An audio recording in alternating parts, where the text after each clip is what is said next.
Greetings everyone and welcome back to 365 Days of Prog. Today we're going to be reviewing Hand Cannot Erase by Steven Wilson. Hi, my name's Naomi.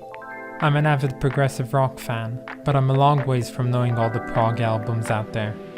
But this year, I'm gonna give it a try. This is 365 Days of Prog. Just note that if I'm gonna say the name of this album further on down this video, I'm gonna say Hand Cannot Erase in this really odd fashion because it has a period after each word. So it's hand, period, cannot, period, erase, period. Anyway, I don't know why I'm telling you this, you know it from the name of this video. Anyway, here's some of my favorite bits from this album.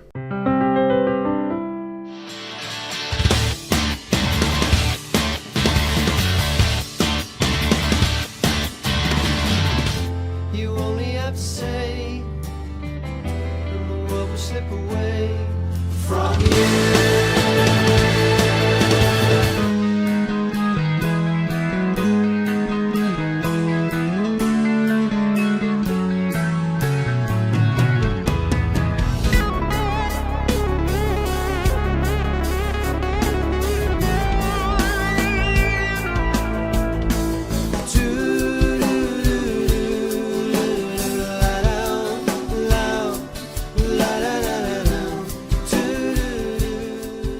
So somehow we've almost reached the halfway point of this series and we haven't encountered a Steven Wilson album yet. Well, it's not entirely true. We have listened to Dead Wing by Porcupine Tree, which is of course Steven Wilson's band, and if you might recall, I kinda didn't fancy that album all that much. Now I will have to say this beforehand, I don't think that Dead Wing really changed my opinion about Steven Wilson and what his capabilities are. I really like the mixes that he does for all the classic progressive rock albums, and of course I really love one of his solo works, which is the one that came right before the album we're listening to today, and that one is The Raven That Refused to Sing and Other Stories. Now my main complaint with Dead Wing was how much does it not take from progressive rock from the past. Like, it doesn't sound like anything at all that I really like about my prog. It sounds very generic, very basic, it has some emotional parts about it, but definitely not what I was expecting and not what I was looking for.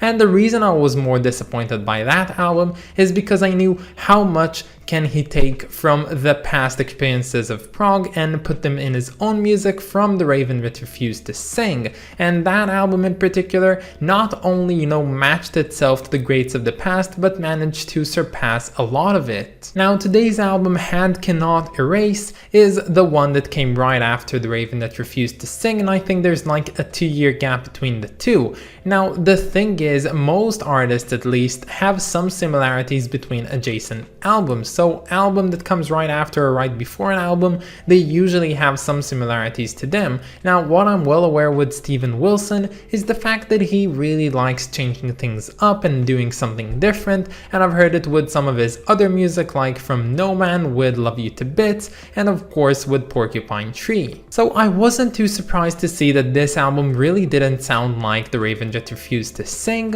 but I can say that if you do like that album, you'll find a lot in this album as well. Now when it comes to this album, Steven Wilson himself said that this album is quite inspired by the peculiar case of Joyce Carol Vincent. Now that name was unfamiliar to me, and I'm not surprised if a lot of you don't know about this case as well, but apparently Joyce herself lived a very happy life with a lot of people that loved her and family, and then at the age of 38 she suddenly died in her own apartment, and nobody came searching and looking for her for over 2 years. Somehow this poor girl was forgotten by everyone who knew and loved her for so long, and it's really an odd case, and Wilson took this case and made this the idea of the album we're talking about today. Now before I say anything else, I'm gonna jump right to my point and tell you that the first track on this album, called First Regret 3 Years Older, is my definite favorite track from this album. And the reason I'm telling you all this right now is not because I want you to know that, oh, this is such such a great track. No other track could surpass it. It's so good that there's literally no way that any track could be better. No, it's just that this first track really sounds like my type of prog, my cup of prog. It sounds like good old Yes with some modern renditions on it. And the thing is that all the tracks that come after this one take a really stark change of pace to something a lot more modern, contemporary, and definitely lesser than this one in particular. Now, of course, as I say a lot in this channel, music is of course subjective, but in my personal opinion, this first track just sounds nothing like what comes after it. And if you like Yes and stuff like that, you're gonna pretty much like the first track a lot at least, but the other ones are definitely something else that you wouldn't be expecting from an opener like that. I would point out that you do get some glimpses of that first track in the later tracks onwards, mostly in the longer ones, but definitely nothing that comes close to it. And much like I feared would happen, this album suddenly turned to sound more like Deadwing than The Raven That Refused to Sing, and you know, it's not as bad as I found Deadwing to be. There's some really nice moments on here, but overall this is a pretty forgettable album that is sufferable but doesn't usually make me suffer all that much. Now, I really don't have a lot to say about the music on here, but if there's one song that I feel patriotically obligated to talk about, has to be the fourth track of Routine, which featured, besides Steven Wilson himself, Ninet Tayeb. Now, you might not know who Ninet is. I think that she appears on Steven Wilson's most well-known song Pariah as well, and she is an Israeli singer, and as an Israeli person myself, I really like her work and what she does, and I remember myself being very young and seeing her competing in a TV show about, like, you know, music and stuff like that. I really don't know how you call it, but it's like the reality TV, and she of course ended up winning that show in particular. And I personally remember seeing her live at the semi-finals and thinking that she's a great singer, and I'm so happy to see how well she moved on with her career and actually got to do collaborations with great people like Steven Wilson himself. Now, I will tell you this, Routine didn't quite strike me as being a very interesting song the first time I listened to it on the album, but then I saw the live rendition of it in the Albert Hall performance over on YouTube, and I don't know, just seeing it performed live in this empty hall with the video in the background and Ninet just bringing, you know, her entire personality and sorrow into the song really stroked something with me. And I don't know what it is, but in that instance, that song was definitely just a perfect track, and I really can't tell you what I think of it, but because that is a live performance and it's not a part of this album, it's not gonna change my rating. But know that if you should listen to this song, I highly recommend you search it up on YouTube and listen to the version live in Albert Hall.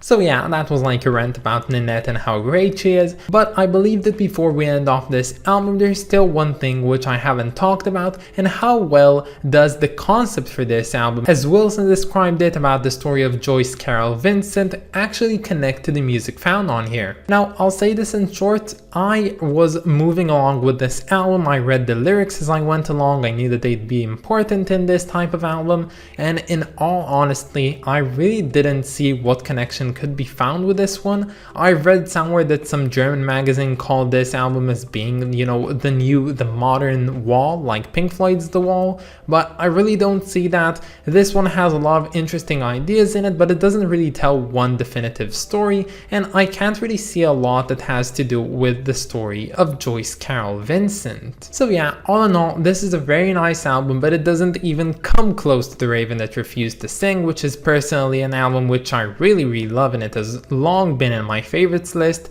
but this one is also definitely nice, and I'm always happy to get to know more of Steven Wilson's solo works.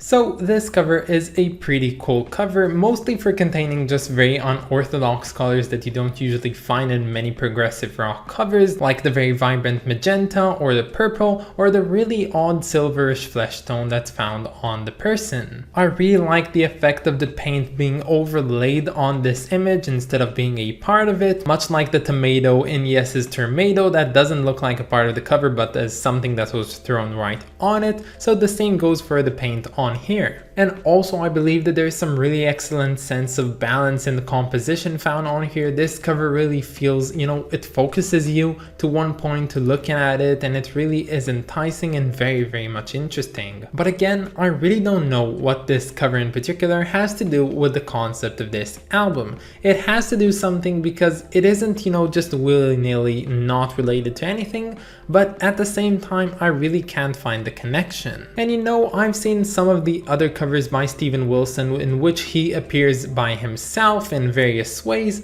and I actually kind of like these ones. I like the way that he uses himself as a subject in his covers, and I think that it's a very interesting and good way to move on forwards in making his own covers. But yeah, this album unfortunately received the rating of 6 out of 10. I hoped it to be much more like the album that preceded it, but unfortunately that just wasn't the case. But hey, at least it's not as bad as Deadwing was. God, I'm gonna get so many dislikes on this video, I can already smell it. But that's about it, guys. Stay tuned for tomorrow because we're gonna be listening to Insomnia by Anima Mundi, a band from Cuba. We haven't listened to anyone from Cuba, so I'm very excited for it. But that's about it. I would like to thank my lovely supporter over on Patreon, so thank you so much to Clay Walnum. You are the best, and if any of you want to support me over on Patreon, you can find the link down in the description or in my About page. But that's about it, guys. Have a wonderful day, and I'll catch you all tomorrow. Bye, guys.